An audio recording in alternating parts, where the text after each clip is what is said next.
महाप्रभु की लीला एक प्रकार से जगन्नाथ जी की वर्तमान लीला से अभिन्न है। और इस्कॉन के भी इतिहास का अगर हम कुछ अध्ययन करेंगे तो समझ सकते हैं कि जगन्नाथ रथ यात्रा का इससे एक अविभक्त संबंध है। जैसे बताया जाता है कि 1967 में सबसे पहले जगन्नाथ रथ यात्रा प्रारंभ हुई थी इस्कॉन में। श्रील प्रभुपाद ने बताया था कि जगन्नाथ ही is not Puri Nath, he is not Pandanath, he is Jagannath. भले इस्कॉन के विलायती या विदेशी भक्तों को प्रवेश मना कर दिया गया था, वर्जित था जगन्नाथपुरी मंदिर में, तो जगन्नाथ जी की कृपा यह है कि वर्ष में एक बार वो निकल आते हैं उन सभी को दर्शन देने के लिए जो कि मंदिर में प्रवेश नहीं कर सकते या मंदिर जा नहीं सकते। पतित पावन जगन्नाथ की। और वही जगन्नाथ श्री गौर गोविंद गोस्वामी महाराज बोलते हैं कि ऐसा क्यों आवश्यक है कि रथ यात्रा सिर्फ दिन में, साल में एक बार आषाढ़ शुक्ल द्वितीया के दिन में होता है स्कंद पुराण के अनुसार। अन्य भी एक दो तिथियां बताई जाती हैं। रथ यात्रा तो रोज होनी चाहिए, क्योंकि बताया जाता है कि रथ यात्रा क्या है। रथ यात्रा है कुरुक्षेत्र से वृंदावन तक का प्रयाण, नीलाचल से सुंदराचल तक का प्रयाण।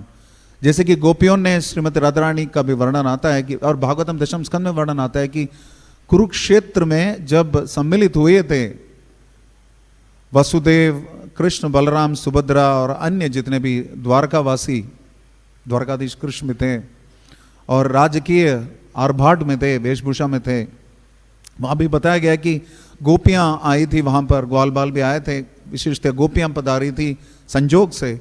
और उनको लगा कि ये क्या है, ये राजकीय वस्त्र क्या है, इसमें आप ठीक नहीं लग रहे हो, आप तो वृंदावन आ जाइए, आपके लिए वही ठीक है। वहाँ सब कुछ है, वहाँ पे कुंज भी है, वहाँ पे जहाँ जहाँ आपने, वहाँ यमुना भी है, वहाँ पे गैया भी है, वहाँ पे जितने भी कदम्ब कानन भी है,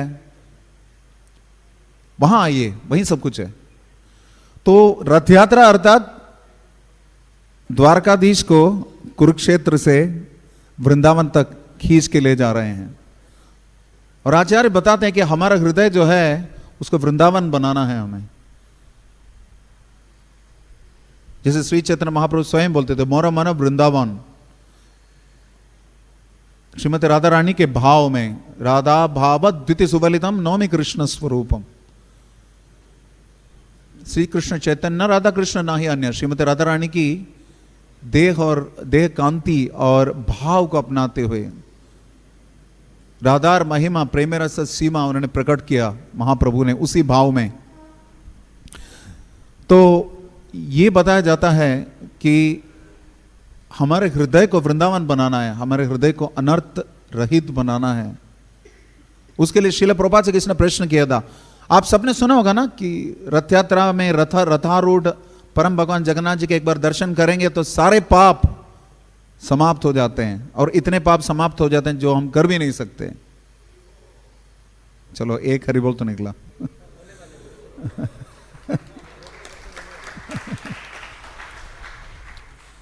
तो इस संबंध में किसी ने प्रश्न किया था श्रील प्रभुपाद से कि जगन्नाथ जी का दर्शन करने मात्र से सारे पाप नष्ट हो जाएंगे ना।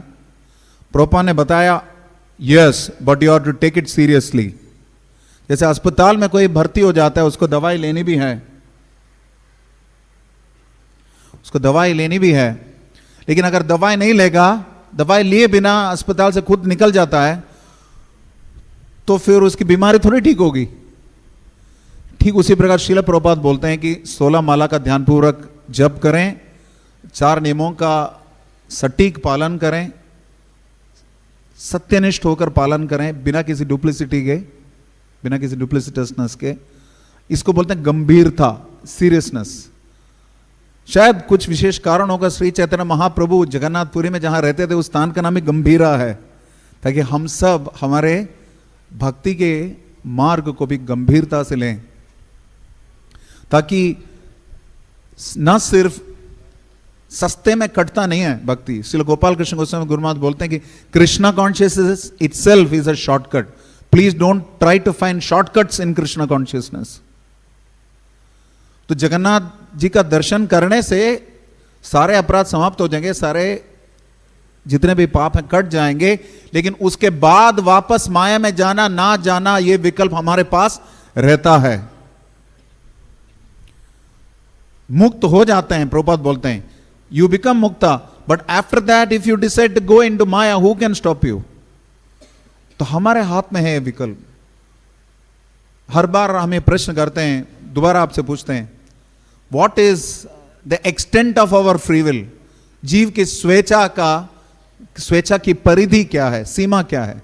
जीव के पास कितनी स्वेच्छा होती है, बताइए, कौन बताएगा? बताइए। Perfect, thank you brother. तो इधर टेक शेल्टर ऑफ कृष्णा और maya, that is the extent of our free will. और कोई विकल्प है ही नहीं उसके पास। It's a binary world, there is only 1 and 0. You either take shelter of Krishna. If you don't take shelter of Krishna, there is no option. You have to take shelter of Maya. तो सी भक्ति को लेना मतलब गुरु के द्वारा प्रदत्त भजन क्रिया का हम अनुशीलन करें समर्पित भाव से।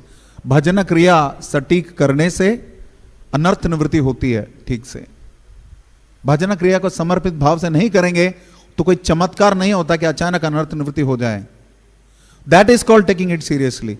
तो रथ यात्रा के दिन हमें यह तैयारी करनी है, हमारी चेतना की तैयारी करनी है कि परम भगवान को हमारे हृदय में, मामा मना मंदिर रोह निशी दिन, उसमें उनको बिठाना है। मोरा मन वृंदावन में बिठाना है। मन को वृंदावन बनाएंगे तो वहां पे आ सकते हैं भगवान श्याम सुंदर करें। तो वो